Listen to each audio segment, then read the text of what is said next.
AOC24G2 AOC monitor নিয়ে আমাকে অনেকদিন ধরে কমিউনিটিতে বলতেছে এবং অনেকে আমাকে গোতা দিচ্ছে, ভাইয়া মনিটরগুলো একটু রিভিউ করে দেখেন কেমন, কারণ AOC নাকি হচ্ছে ওয়ার্ল্ড ওয়াইড খুবই renowned, which is true of course, অনেক রিনাউন্ড একটা ব্র্যান্ড। বাংলাদেশে এটাকে তেমন একটা খুব জানা যায় না, বাট রিসেন্টলি কয়েকটা মনিটর 24 ইঞ্চি আমি যেটা আজকে রিভিউ করবো এটা হচ্ছে AOC24G2 এই মনিটরটা, এবং হচ্ছে এইগন সিরিজের হচ্ছে 27 ইঞ্চি টুকে কিছু মনিটর আছে, ওইগুলো হচ্ছে আপনার রিকোয়েস্ট করলে আমরা হয়তো বা রিভিউ করবো। বাট আজকে মেইনলি 22,500 টাকার আশপাশে এই মনিটরটা কেমন করতেছে এটা আমরা দেখবো। গেমিং মনিটর, এটা হচ্ছে র্যাপিড আইপিএস প্যানেলই এটার মধ্যে দেওয়া, না ফাস্ট আইপিএস প্যানেল আর কি, ওই যে একই টেকনোলজি আপনার। এইটা আসলে কেমন করছে, গেমিংয়ের ক্ষেত্রে কেমন হবে, বা এটার যে কালার কোয়ালিটি কেমন, প্যানেলের ব্যাপার স্যাপার কেমন, সব কিছু আমরা জানবো, বিল্ড কোয়ালিটি কেমন। সাথে আমি জানাবো আপনাদেরকে টেকনিক বাংলাদেশ চলে যায় আজকে আমাদের AOC-র কাটা ছেড়াতে। 5 সেগমেন্টের মধ্যে প্রথমে যদি আমরা বিল্ড কোয়ালিটি নিয়ে কথাবার্তা বলি, বিল্ড কোয়ালিটির ক্ষেত্রে এই মনিটরটা পুরাটাই একদম প্লাস্টিক বিল্ড দিয়ে করছে। আর্গোনমিক্সটা ভালোই। পেছনে যদি আমরা একটু ব্যাক সাইডে আসি, একটা হেক্সাগন শেপের মতো হচ্ছে ডিজাইনের একটা প্যাটার্ন দেখা যায়, খারাপ লাগে না, দেখতে ভালোই লাগে। একটা হচ্ছে রেড কালারের রিং আছে, যেটা কোনো 8GB নেই, এমনি দিয়ে রাখছে অ্যাস্থেটিকের জন্য, লুকস নাইস। এবং ওদের যে বেস প্লেটটা আছে, এটার বেস প্লেটটি একটু হচ্ছে মুরগির পায়ের মতো, দুইটা দুই দিকে কেমন ছড়ায় আছে। আর হচ্ছে আপনার কেবল রাউটিং এর জন্য শ্রাউডও আছে। এই মনিটরের সব থেকে আউটস্ট্যান্ডিং ব্যাপার যেটা, সেটা হচ্ছে এই বাজেটের মধ্যে আমরা একটা মনিটর পাচ্ছি যেটাতে একদম অল অ্যাডজাস্টমেন্ট ফিচার আছে। আপনারা টিল্ট করতে পারবেন, আপনারা হচ্ছে হাইট অ্যাডজাস্টমেন্ট করতে পারবেন, সুইভেল আছে, এবং হচ্ছে আপনার পিভট যে অ্যাডজাস্টমেন্ট আছে 90 ডিগ্রির দুই পাশে, সেটাও আছে। অর্থাৎ 22,500 টাকার আশপাশে একটা মনিটর যেটাতে সমস্ত রকম অ্যাডজাস্টমেন্ট পাওয়া যাচ্ছে, এটাও কিন্তু খুব বিশাল একটা ব্যাপার। ওভারঅল বিল্ড কোয়ালিটি নিয়ে আমার তেমন কিছু একটা বলার নেই। AOC-র একটা ব্র্যান্ডিং আছে পিছনে দেখতে পারতেছি, আর পুরাটাই প্লাস্টিকই বিল্ড কোয়ালিটি, খারাপ না মোদ্দা কথায়। আমরা 10-এর মধ্যে ইজিলি 8 দিয়ে দিতে পারি, considering the height adjustment and everything অ্যাডজাস্টমেন্টের যে ফিচারগুলো আছে এটা। এরপর আমরা যেটা নিয়ে কথাবার্তা বলবো সেটা হচ্ছে এলিফেন্ট ইন দ্য রুম, সেটা হচ্ছে আমাদের ডিসপ্লে কোয়ালিটি। ডিসপ্লে কোয়ালিটির ক্ষেত্রে আমরা একটু বলে রাখি, এটা হচ্ছে একদম 24 ইঞ্চের একটা 1080p 180 হার্টজের ফাস্ট আইপিএস প্যানেল, যেটা কিন্তু গেমিংয়ের ক্ষেত্রে খুবই হচ্ছে আপনার সুনাম করেছে। এবং ওদের রেসপন্স টাইমটা ওরা হচ্ছে 0.5 মিলিসেকেন্ডের মতো ক্লেম করতেছে, উইচ ইজ কিন্তু হিউজ। রেসপন্স টাইম মেজারমেন্টের টুল নেই, বাট সেটা নিয়ে আমরা গোস্টিং সেগমেন্টে কথা বলবো। এখন যেটা নিয়ে কথা বলবো সেটা হচ্ছে প্যানেলটাকে আমরা একটু আমাদের মেশিন অর্থাৎ স্পাইডার এক্স প্রোর আন্ডারে ফালাই দিই, যে জিনিসটা কেমন করছে। স্পাইডার এক্স প্রো দিয়ে যখন আমরা প্যানেলটা ক্যালিবার মাপলাম, দেখলাম যে এটা কিন্তু 100% sRGB, তারপর 80% অ্যাডোবি আরজিবি, এবং প্রায় 90% DCI P3 মতো আপনাকে আউটপুট দিচ্ছে, যেটা কিন্তু বেশ ডিসেন্ট। স্পেশালি 90% DCI P3 কিন্তু বেশ ভালোই হাই, অন্তত একটা ফাস্ট আইপিএস প্যানেলের ক্ষেত্রে এটা কিন্তু বেশ ভালো একটা ব্যাপার।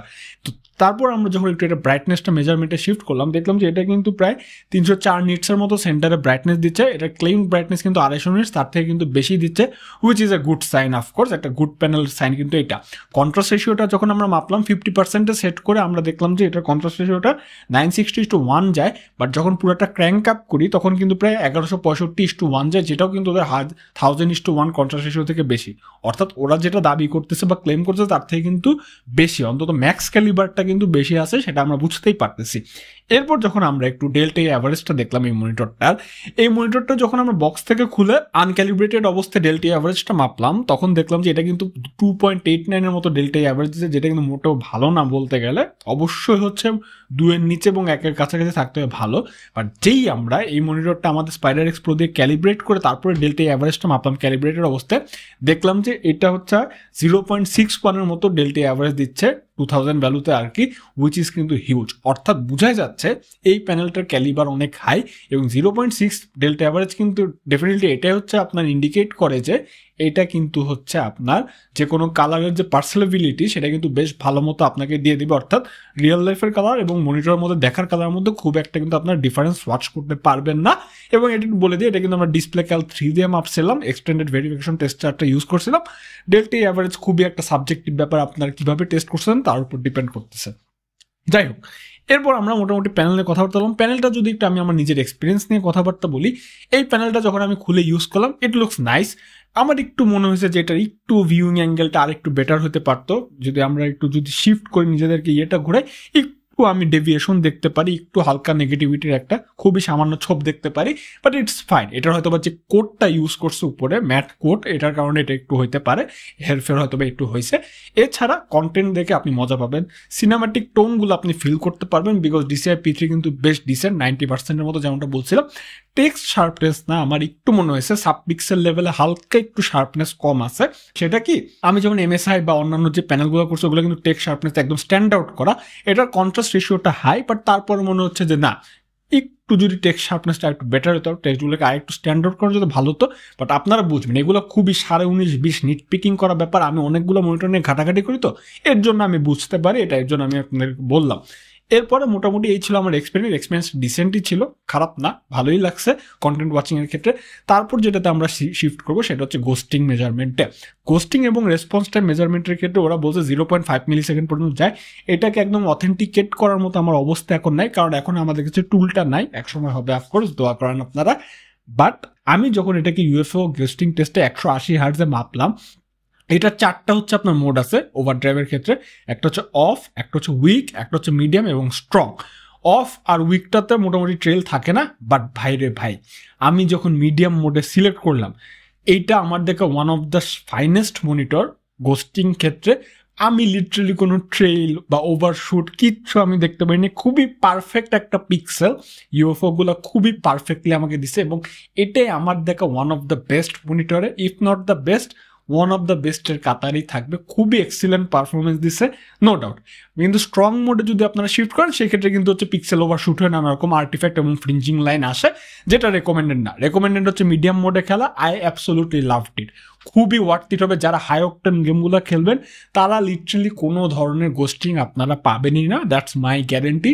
আমি কিন্তু এটাতে একটু গেম খেলেও বুঝছি এবং দেখেও বুঝছি।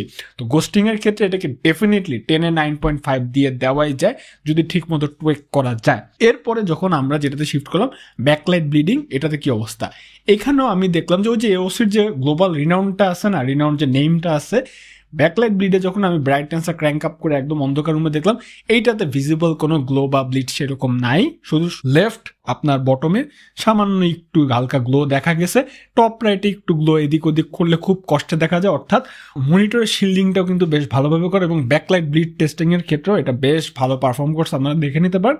বাট সাজেশন থাকবে আপনার চেক করে নেওয়ার জন্য। সবার লাস্টে থাকে যেটা, সেটা হচ্ছে ওএসডির ক্ষেত্রে ওরা কয়েকটা বাটন দিয়ে দিছে এখানে, এবং বাটন ওএসডি আমার কখনোই পছন্দ না। এখন সবাই জয়স্টিকে মুভ করছে, joystick is the way to go for. এবং ওরা যে করছে, ওরা যে ওএসডি মেনুটা, এটা একদমই ধ্রুপদী ওএসডি মেনু, ঠিক আছে। প্রথমে চাইনিজে ছিল, পরে আমরা ইংলিশে শিফট করে নিছি। তো ওয়েস্টার্ন মেনুটা দেখতে খুব একটা ভালো লাগে না, বাট মোটামুটি কিছু ফিচার পাবেন আপনারা, brightness, contrast, DCR, overdrive mode আর যা যা আছে। এটাতে হচ্ছে আপনার পোর্টসের ক্ষেত্রে একটু বলিনি, আমি বিল্ড করে মিস করছিলাম। এটাতে পোর্টসের ক্ষেত্রে আপনারা মাত্র হচ্ছে একটা HDMI, একটা ডিপি এবং মাত্র হচ্ছে একটা অডিও আউটপুট পাবেন। তো পোর্টসও খুব একটা নেই। এই মনিটরের ব্যাপারটা হচ্ছে ওরা ফান্ডামেন্টাল জিনিস খুব ভালো মতো করে, কোনো জাঁকজমক বা এসব কিছু নেই। তো অফকোর্স এখানে আমরা ইউসির মতো ব্র্যান্ড থেকে আরও সফিস্টিকেটেড হচ্ছে আপনার ওএসডি ডিজার্ভ করি, এবং বাটন ওএসডিটা একটা ডিমেরিট হিসাবেই থাকবে। এসেন্সিয়াল ফিচারগুলো এগুলো খাবে, বাট এটা আমার ভালো লাগে না, আমি 10-এ 6 বেশি দিতেও পারবো না। তো গেল, মোটামুটি এগুলো ছিল এই মনিটর নিয়ে কথাবার্তা। এখন কথা হচ্ছে ভাই, 22,000 টাকা, 22,500 টাকার আশপাশে এই মনিটরকে নেওয়া ওয়ার্থিট হবে কিনা?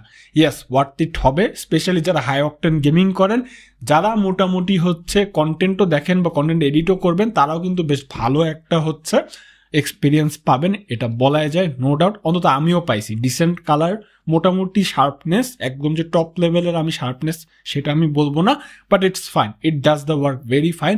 এই মনিটরটা আমি যতদূর শুনছি অফিসিয়াল নাকি ডিস্ট্রিবিউটর নাই, তো এটা হচ্ছে আনঅফিসিয়াল দিয়ে আসে। তো আপনারা যেখান থেকে নেন না কেন, বাই দ্য এই মনিটরটা আমি টেকল্যান্ড থেকে কালেক্ট করছি, যেখান থেকে নেন, টেকল্যান্ড আর অন্যান্য যেখান থেকে নেন না কেন, আপনারা ওয়ারেন্টির বোঝাপড়াটা একটু হচ্ছে করে নেবেন, যারা সেলার আছে তাদের সাথে বলে যে কত ধরনের কি, এটা মনে হয় 3 বছর না 2 বছর ওয়ারেন্টি, আমার মনে পড়তেছে না, একটু ওয়েবসাইট থেকে চেক করে নিন।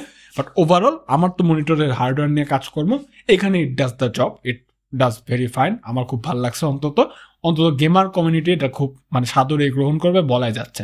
তো আপনারা কি এটার যে এইগন সিরিজের মনিটর আছে কিনা, সেটা চান কিনা রিভিউ, সেটা কমেন্ট করে জানাতে পারেন। আমাদের একটা গ্রুপ আছে টেকোলিক বাংলাদেশ, এই ইউটিউব চ্যানেলের নামে, সেটাতে আপনারা জয়েন হয়ে যেতে পারেন। এখানে আমরা নানা রকমের হচ্ছে আলাপ পারি, যে কিভাবে কোন মনিটর কি করতেছে, কোন CPU GPUর কি অবস্থা, এগুলোই সব করি। তো দেখাবো অন্য কোনো ভিডিওতে, তখন ঘুরবেন ডেফিনেটলি নেক্সট